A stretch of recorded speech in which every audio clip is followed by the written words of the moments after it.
नमस्कार। आप सबको पता है कि हमने पिछले 2 वर्ष से एक नई परंपरा शुरू की है। एक तो बजट को हमने 1 महीना पहले प्रीपोन किया है और 1 अप्रैल से बजट लागू होता तो इन बिटवीन हमें 2 महीने तैयारी के लिए मिल जाते हैं। और हम प्रयास ये कर रहे हैं कि बजट के प्रकाश में सारे स्टेक होल्डर्स मिलकर के private, public, state government, central government, सरकार के भिन्न भिन्न डिपार्टमेंट, बजट के लाइट में हम जल्दी से जल्दी चीज़ों को ज़मीन पर कैसे उतारें, सीमलेसली कैसे उतारें और ऑप्टिमम आउटकम उस पर हमारा बल कैसे हो। इसमें जितने आप लोगों के सुझाव मिलेंगे उससे शायद सरकार को अपनी निर्णय प्रक्रिया को भी सरल करने में सुविधा होगी, इम्प्लीमेंटेशन का रोड मैप भी अच्छा बनेगा और फुल स्टॉप कॉमा के कारण कभी कभी एक आध चीज़ 6-6 महीने तक फाइलों में लटकती रहती है। उन सारी चीज़ों से बचने के लिए हम आप लोगों के साथ मिलकर के काम करना चाहते हैं, आपके सुझावों को लेकर के चलना चाहते हैं। ये चर्चा बजट में ऐसा होना चाहिए था और ऐसा होना चाहिए था, इसके लिए तो संभव नहीं क्योंकि वो काम पार्लियामेंट ने कर लिया है। लेकिन जो कुछ भी है उसका अच्छे से अच्छा फायदा जनता तक कैसे पहुंचे, देश को कैसे मिले और हम सब मिलकर के कैसे काम करें, इस हेतु से हमारी ये चर्चा है। आपने देखा होगा इस बार बजट में साइंस एंड टेक्नोलॉजी से जुड़े जो निर्णय हुए हैं, ये सारे निर्णय वाकई बहुत महत्वपूर्ण हैं। बजट की घोषणाओं का इम्प्लीमेंटेशन भी उतनी ही तेजी से हो, ये वेबिनार इस दिशा में एक कोलैबोरेटिव एफर्ट है। फ्रेंड्स, हमारी सरकार के लिए साइंस एंड टेक्नोलॉजी ये सिर्फ एक आइसोलेटेड सेक्टर नहीं है।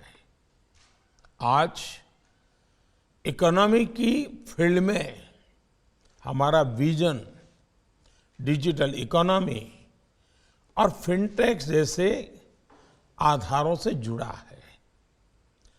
इंफ्रास्ट्रक्चर के फील्ड में हमारा डेवलपमेंट विजन एडवांस टेक्नोलॉजी पर बेस्ड है।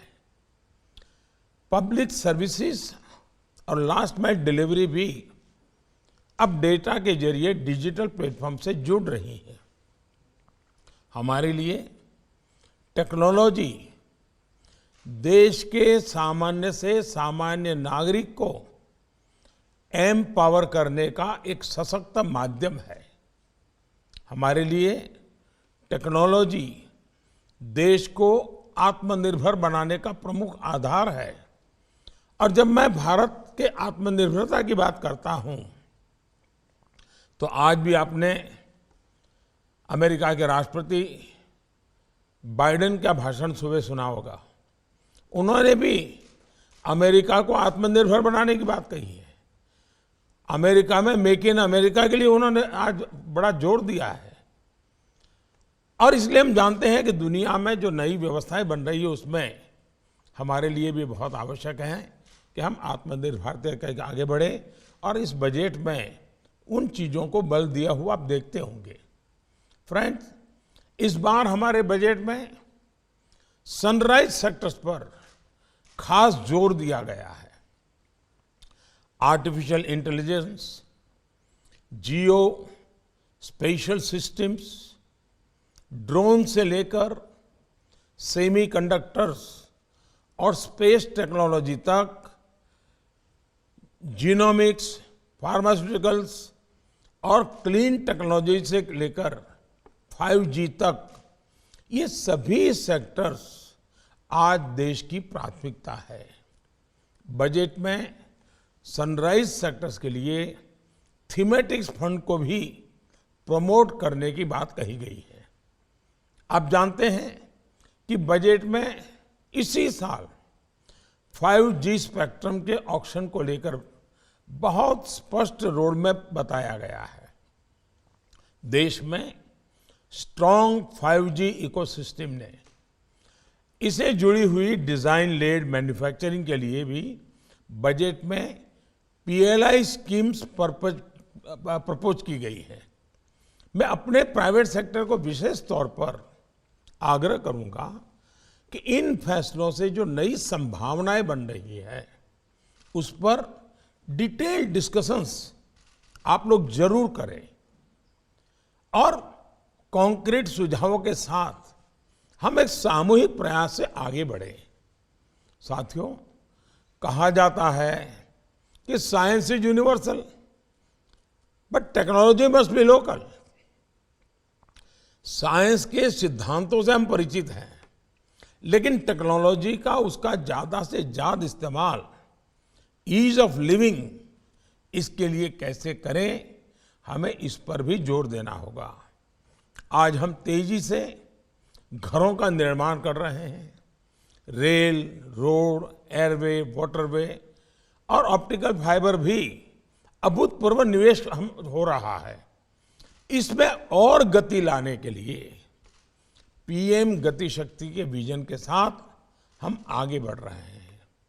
इस विजन को टेक्नोलॉजी से निरंतर कैसे मदद मिल सकती है, इस पर हमें काम करना होगा।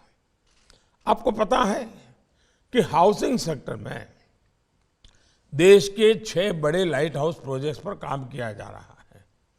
घरों के निर्माण में हम आधुनिक टेक्नोलॉजी को जोड़ रहे हैं। हम टेक्नोलॉजी के माध्यम से इसकी गति और कैसे तेज कर सकते हैं, इसे और विस्तार दे सकते हैं, इस पर भी आप सबका सहयोग हमें चाहिए, सक्रिय योगदान चाहिए और इनोवेटिव आइडियाज के साथ चाहिए। आज मेडिकल साइंस हम देख रहे हैं, मेडिकल साइंस भी करीब करीब टेक्नोलॉजी ड्रिवन हो गया है। अब ज्यादा से ज्यादा मेडिकल इक्विपमेंट्स का निर्माण भारत में हो और भारत की आवश्यकताओं को ध्यान में रख के हो, उसमें टेक्नोलॉजी की कैसे मदद ली जा सकती है, इस और भी हम सबको मिलकर के ध्यान देना है और शायद आप ज्यादा अच्छा उसमें कंट्रीब्यूशन कर सकते हैं। आज आप देखिए, एक क्षेत्र जो इतना तेजी से फला फूला है, गेमिंग का, अब विश्व में इसका बहुत बड़ा मार्केट बन गया है। युवा पीढ़ी बड़ी तेजी से जुड़ गई है। इस बजट में हमने AVGC यानी animation visual effect gaming comic पर बहुत जोर दिया है। इस दिशा में भी जब भारत IT का संबंध में दुनिया में अपनी इज्जत कमा चुका है, हम अब स्पेसिफिक ऐसे एरिया में अपनी ताकत खड़ी कर सकते हैं। क्या आप अपने प्रयास इसमें बढ़ा सकते हैं? इसी तरह भारतीय खिलौना का भी बहुत बड़ा मार्केट है और आज जो बच्चे हैं उनको खिलौनों में कोई न कोई टेक्नोलॉजी होना उसकी पसंद होती है। क्या हम हमारे देश के बच्चों के अनुकूल टेक्नोलॉजी से जुड़े हुए खिलौने और उसका दुनिया में मार्केट एक ऐसा क्षेत्र बन सकता है, हम सोच सकते हैं क्या?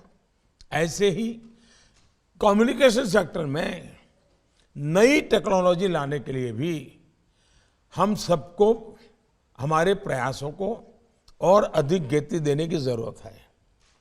सर्वर भारत में ही हो, विदेशों पर निर्भरता कम से कम हो और कम्युनिकेशन के संबंध में सिक्योरिटी एंगल नया नया जुड़ता चला जा रहा है। तो हमें बड़ी जागरूकता के साथ इस ओर अपने प्रयास बढ़ाने ही होंगे। फिनटेक के संबंध में भी भारत ने पिछले दिनों कमाल कर दिया है।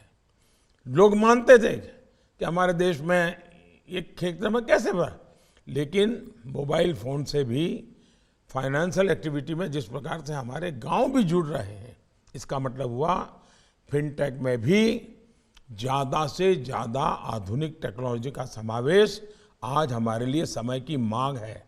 इसमें सिक्योरिटी भी है।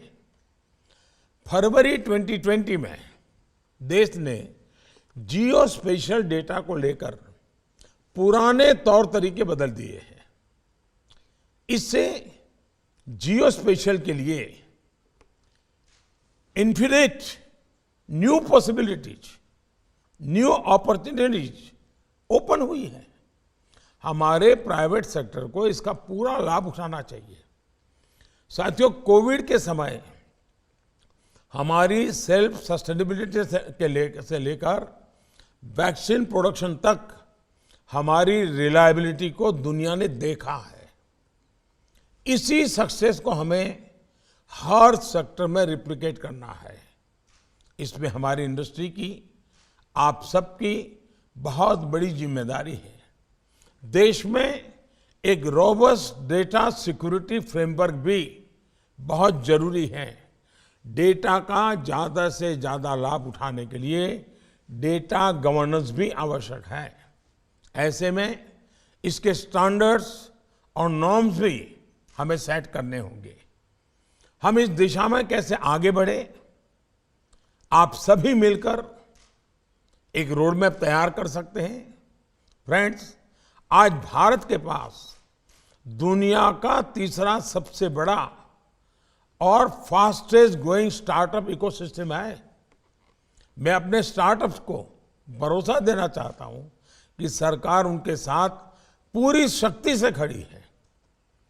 बजट में युवाओं की स्किलिंग, रीस्किलिंग और अपस्किलिंग के लिए पोर्टल का प्रस्ताव भी रखा गया है। इससे युवाओं को API based trusted skill credentials, payment और डिस्कवरी लेयर्स के जरिए सही जॉब्स और अपॉर्चुनिटीज मिलेगी। फ्रेंड्स, देश में मैन्युफैक्चरिंग को प्रमोट करने के लिए हमने 14 की सेक्टर्स में 2 लाख करोड़ रुपए की पीएलआई स्कीम शुरू की है। इस वेबिनार में से इस दिशा में आगे बढ़ने के लिए मुझे प्रैक्टिकल आइडियाज की अपेक्षा है। मुझे सीमलेस इंप्लीमेंटेशन के रास्ते आप हमें सुझाइए। सिटीजन सर्विसेज के लिए हम ऑप्टिक फाइबर का और बेहतर इस्तेमाल कैसे कर सकते हैं। हमारे गांव का, दूर दराज का विद्यार्थी भी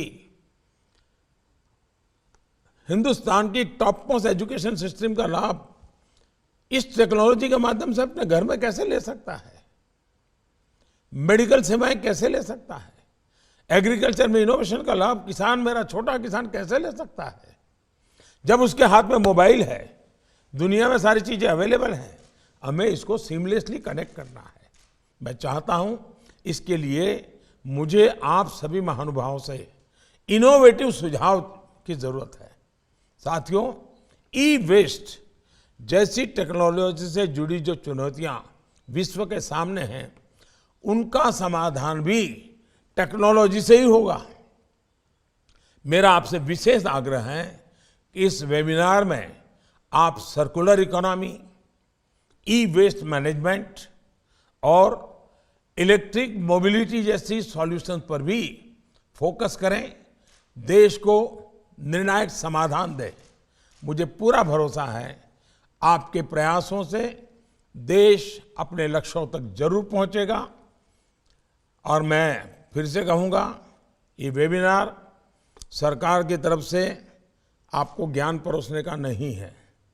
ये वेबिनार आपसे सरकार को आइडिया चाहिए, आपसे सरकार को नए नए तौर तरीके चाहिए ताकि गति कैसे बढ़े और हम जल्दी से जल्दी पैसे जो लगाए, बजट खर्च किया, सोचा है, उसको हम पहली तिमाही में ही कुछ करके दिखा सकते हैं क्या, टाइम बाउंड प्रोग्राम बना सकते हैं क्या।